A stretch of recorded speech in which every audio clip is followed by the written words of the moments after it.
சிவா திருச்சிற்றம்பலம் சில்லையம்பலம். என்னாடுடைய சிவனையை போற்றி, எந்நாட்டவருக்கும் இறைவா போற்றி. ஏகம்பத்துரைந்தாய் போற்றி, பாகம் பெண்ணுரானாய் போற்றி.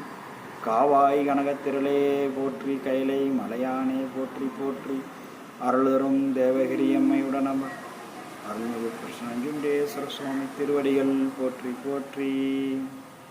ஞானாசிரியர்கள் பெருமான் திருவடிகள் போற்றி. நால்வர் பெருமக்கள் திருவடிகள் போற்றி. 63 நாயன்மார்கள் திருவடிகள் போற்றி. சிவா திருச்சிற்றம்பலம்.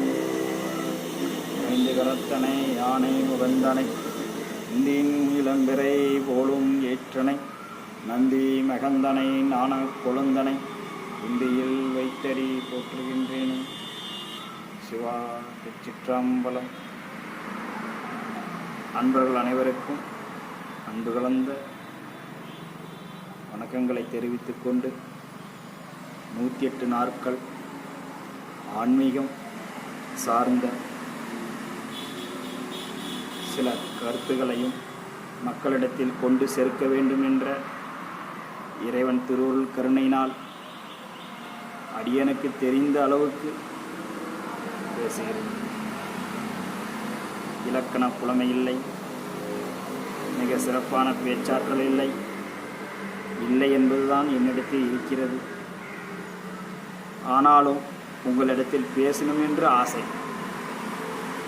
எப்பயும் மக்களிடத்தில் பேசணும், மக்கள் மகிழ்ச்சியாக இருக்கணும், மக்கள்கிட்ட நம்ம தெரிஞ்ச நல்ல விஷயங்களை கொண்டு போகணும்.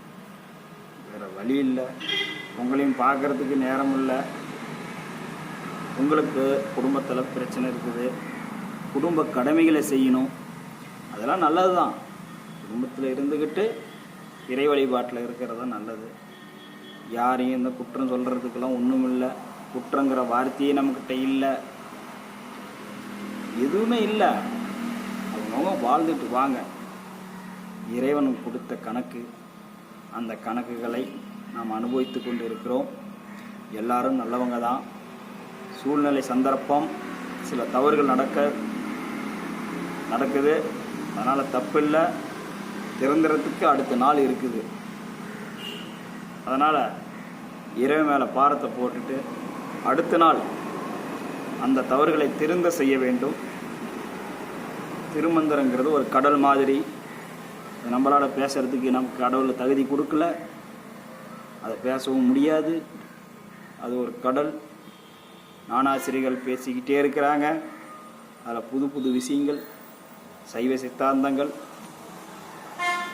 வந்து கொண்டே இருக்கிறது. அப்படி நான் பலவிதமான ஞானாசிரியர்கள் சொற்பொழிவில் கேட்டது அனுபவத்தில் ஏதோ நம்ம அடியாருங்களுக்கு, நம்ம ஊர் சொந்தங்களுக்கு, நம்ம பொதுமக்களுக்கு கோயில் வழிபாடு, சிவபெருமான சிவ வழிபாட்டிலேருந்து மக்களை எங்கே தள்ளி வைக்கிறாங்க, மக்கள் ஏன் கோயிலுக்கு வரமாட்டேங்கிறாங்க, சிவபெருமானை ஏன் நாடி வரமாட்டேங்கிறாங்க, பயப்படாதீங்க. சிவபெருமான் உங்களுக்குள்ளே இருக்கிறாரு. நீங்கள் கோயிலுக்கே வரலைனாலும் ஒன்றும் பிரச்சனை இல்லை. அவர் எப்பயுமே உங்களோட தான் இருக்கிறார். அதை தெரிஞ்சுக்க தான் வாரத்தில் ஒரு நாளைக்கு கோயிலுக்கு வாங்கன்னு சொல்கிறாங்க. சிவபெருமான் உங்கள் இடத்துல இருக்கிறாரு. அது இருக்கிறாருங்கிறது உண்மையை தெரிஞ்சுக்கிறதுக்கு தான் வாரத்தில் ஒரு நாள் ஒரு 5 நிமிஷம் அவர் வந்து ஒரு டாட்டா காமிச்சிட்டு போவாங்க. ஒரு 12 வருஷம் வாய்ப்பு இருக்கும் போதெல்லாம் அவர் வந்து பார்த்துட்டு போவாங்க. எங்கெல்லாம் சிவலிங்கம் இருக்குதோ அங்கெல்லாம் கையெடுத்து கும்பிடுங்க. அது உங்கள் ஆன்மாவின் கணக்கு அங்கே இருக்கிறது.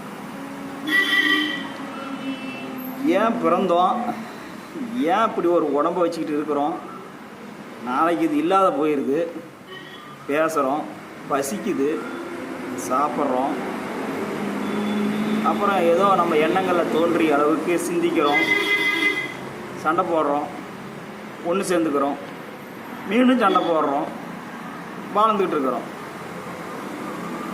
எப்படி காலம் போயிடுது.